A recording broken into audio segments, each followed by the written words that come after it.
Bismillahirrahmanirrahim. Assalamualaikum warahmatullahi wabarakatuh. Bagaimana kabar antum semua? Semoga dalam keadaan sehat walafiat.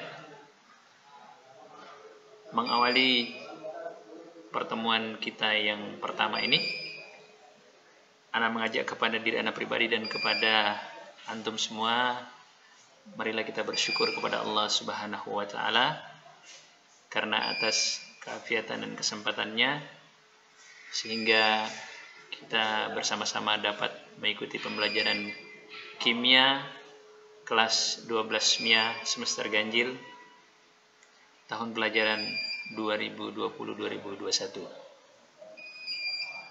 Baik, sebagai awal pertemuan kita, ana akan menyampaikan materi yang akan kita pelajari selama semester ganjil. Yang pertama adalah sifat koligatif larutan. Yang kedua adalah reaksi redoks dan elektrokimia. Kemudian yang ketiga adalah kimia unsur.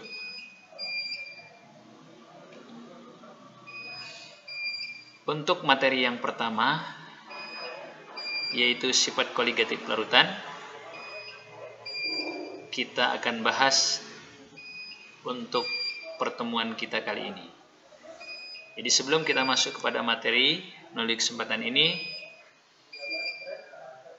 ana menyampaikan kompetensi dasar yang harus antum kuasai di dalam mempelajari pokok bahasan kita yang pertama ini.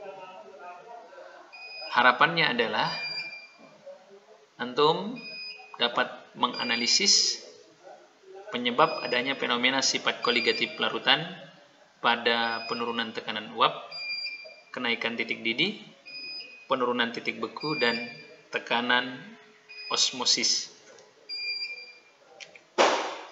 Kemudian, indikator pencapaian kompetensi yang akan kita capai pada pokok bahasan sifat koligatif larutan ini adalah yang pertama, menjelaskan hakikat sifat koligatif larutan. Jadi sifat koligatif larutan itu apa?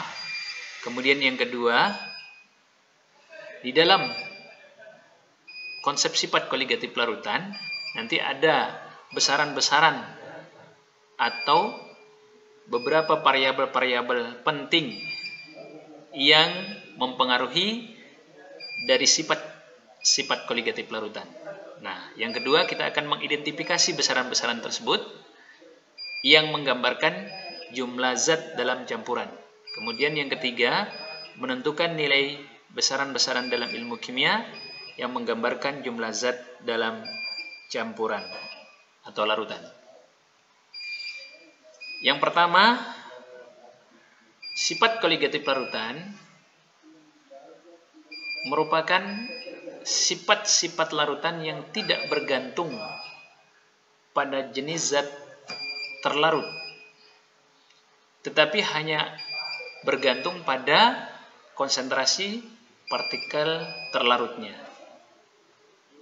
Antum sudah pernah belajar mengenai konsep larutan. Jadi larutan itu terdiri atas zat terlarut atau solut, kemudian ada pelarut yaitu solvent.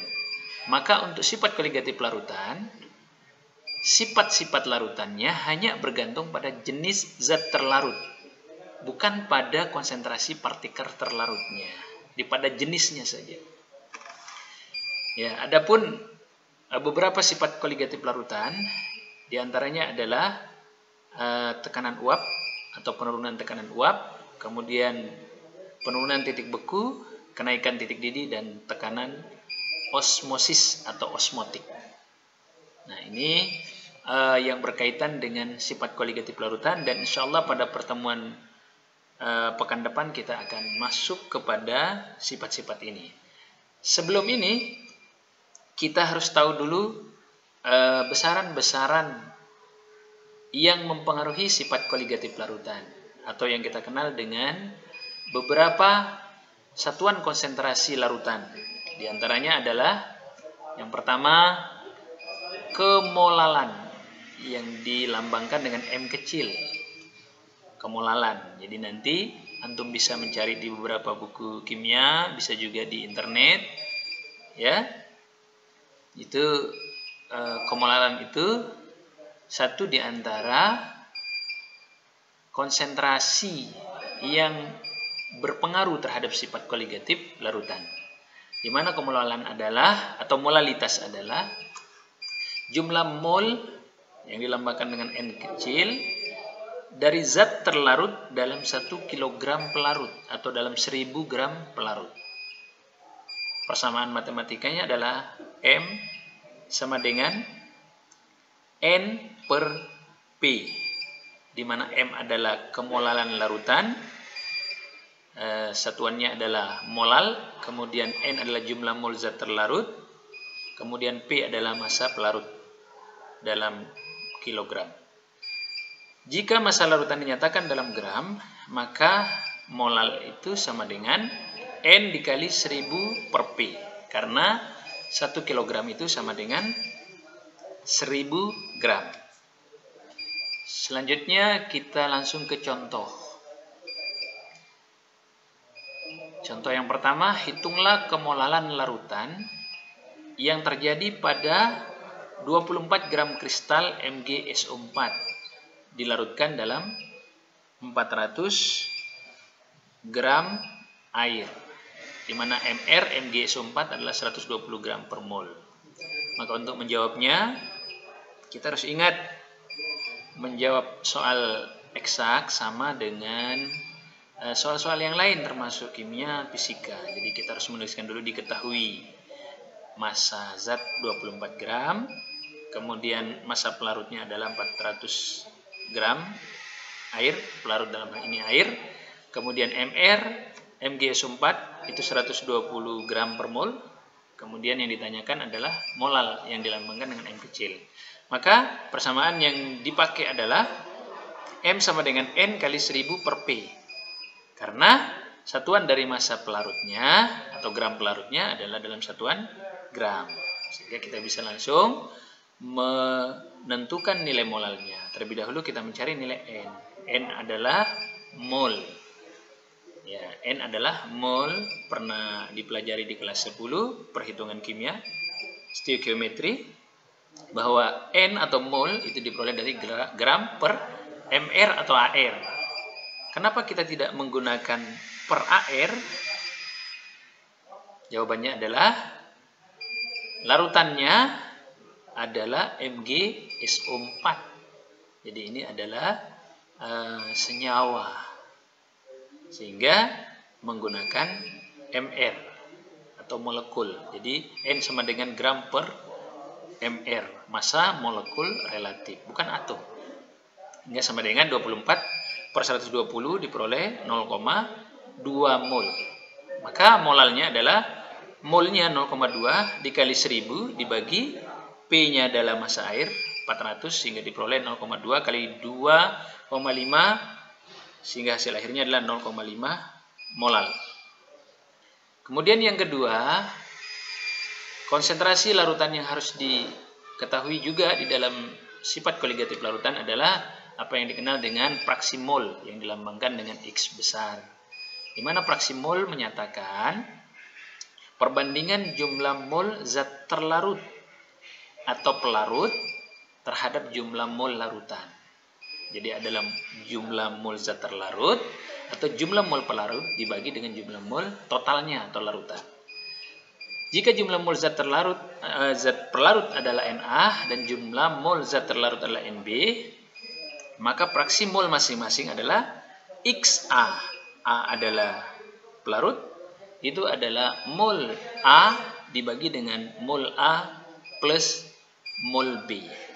Dan untuk fraksi mol B atau zat terlarut adalah mol B zat terlarut dibagi dengan mol A ditambah dengan mol B. Sehingga jumlah fraksi mol pelarut dengan zat terlarut adalah satu bagian. Nah, XA plus XB-nya sama dengan 1. Dari sini kita bisa menentukan salah satunya. Jika XA diketahui, maka XB bisa dicari 1 dikurangi dengan XA atau dengan menggunakan salah satu dari persamaan ini. Baik, kita langsung ke contoh. Untuk contoh soalnya adalah hitunglah fraksi mol urea dalam larutan urea 20%. Kita tahu bahwa urea adalah senyawa kimia yang dekat dalam kehidupan kita, terutama petani. Nih, petani menggunakan urea sebagai pupuk untuk menyuburkan tanaman, khususnya padi maupun palawijanya. Urea senyawa kimianya adalah CuNH2 kali 2, di mana Mr urea adalah 60. Sehingga kalau pertanyaannya hitunglah fraksi mol urea dalam larutan urea 20%, ya berarti di sini ada bagian larutan urea 20%, itu maksudnya adalah ada 20 gram urea dan 80 gram air. Pernah dipelajari di persen massa di kelas 10. Jadi kalau 20% urea berarti ada 20 gram urea dalam 80 gram air. Sehingga kita bisa menghitung jumlah dari masing-masing fraksi mol baik urea maupun fraksi mol air. Dengan terlebih dahulu kita menentukan jumlah mol air maupun jumlah mol urea. Nah, ini sekali lagi soalnya adalah hitunglah fraksi mol urea dalam larutan urea 20%, Mr urea sama dengan 60. Maka menjawabnya adalah dalam 100 gram larutan urea 20% itu terdapat 200 gram urea dan 80 gram air. Kalau pakai persen berarti 100 totalnya 100%. Berarti dalam 100 gram larutan urea 20% terdapat 20 gram urea dan 80 gram air. Sehingga kita dapat menentukan jumlah mol air adalah 80, itu adalah gram. Kemudian 18 ini adalah MR-nya. Jadi MR H2U. Ini juga pernah dipelajari di kelas 10. Jadi MR dari air adalah 18, kemudian MR dari urea adalah 60. Sehingga kita bisa mencari mol dari mol air itu adalah 4,44 mol, sedangkan mol urea adalah 0,33 mol. Dengan mengetahui keduanya, maka kita bisa menentukan fraksi masing-masing. Misalkan yang ditanyakan adalah fraksi mol urea, berarti X urea atau XB, zat terlarut, pelarutnya adalah air, itu sama dengan 0,33 mol dibagi dengan mol air dan mol urea atau mol larutan. Nah, sehingga diperoleh hasil akhirnya adalah 0,069. Bagaimana kalau mencari fraksi mol air? Berarti X air itu sama dengan XA ya. Nah, itu sama dengan NA per N total, yaitu N air dan N urea. Nah, nanti coba dicari ya, bisa juga dengan XA adalah 1 min XB karena totalnya adalah 1, sehingga kalau mencari XA berarti 1 min XB. Baik, kemudian yang terakhir yang berkaitan dengan sifat koligatif untuk konsentrasi larutan adalah molaritas. Di mana molaritas atau M ini sudah sering antum dengar pada saat penentuan konsentrasi, baik pada konsentrasi asam, basa, maupun pada saat perhitungan kimia. Bahwa molaritas atau M itu menyatakan perbandingan jumlah mol zat terlarut terhadap 1 liter larutan. Terhadap 1 liter larutan. Di mana molaritas atau M itu sama dengan mol dibagi dengan volume. Atau N itu mol, itu satuannya mol dibagi dengan pi, satuannya liter, karena di dalam 1 liter larutan. Bagaimana kalau nanti didapatkan dalam mililiter, maka dikonversi 1 liter itu 1000 mililiter, maka kalau misal 1000 mililiter berarti ada 1 liter. Nah, kemudian yang diingat juga karena ini berkaitan dengan volume dan massa ya, ini kita bisa juga menentukan massa air atau P nanti itu dari hubungan antara volume dikali dengan massa jenis air. di mana massa jenis air adalah 1 gram per mol. Nah, oke. Baik, untuk lebih jelasnya kita lihat perhitungan berikut ini. Hitunglah molaritas larutan yang dibuat dari 2 gram kristal NaOH. NaOH juga natrium hidroksida, inilah basa kuat. Banyak kita dapatkan di deterjen karena inilah bahan baku pembuatan deterjen. Nah, ini jadi NaOH yang dilarutkan ke dalam air hingga volumenya 500 ml. Nah, ini 500 ml harus dirubah ke liter. Mr NaOH, natrium hidroksida, adalah 40 gram per mol. Maka untuk menjawabnya sama, diketahui dulu. Apa yang kita ketahui? Massa NaOH, berarti ada 2 gram. Mr-nya ada 40 gram per mol. Volumenya adalah 500 ml. Sehingga kalau dirubah ke liter itu adalah 0,5. Kemudian yang ditanyakan adalah molaritas atau M. Nah, M sama dengan mol dibagi volume. N sama dengan massa dibagi MR. Kita cari molnya dulu. Sehingga 2 gram dibagi MR ketemu 0,05 mol. Nah, dari mol ini kita bisa mencari molaritasnya. M sama dengan 0,05 dibagi 0,5 sama dengan 0,1 molar. Nah, ini beberapa satuan konsentrasi larutan yang berpengaruh terhadap sifat koligatif larutan. Di antaranya tadi adalah molalitas, kemudian yang kedua adalah fraksi mol, dan yang ketiga, yang terakhir ini adalah molaritas. Nah, untuk lebih jelasnya, antum bisa jawab soal latihan ini. Ini sebagai tugas mandiri. Insya Allah pekan depan kita coba diskusikan, kita cari jawabannya. Ya, silakan antum berusaha.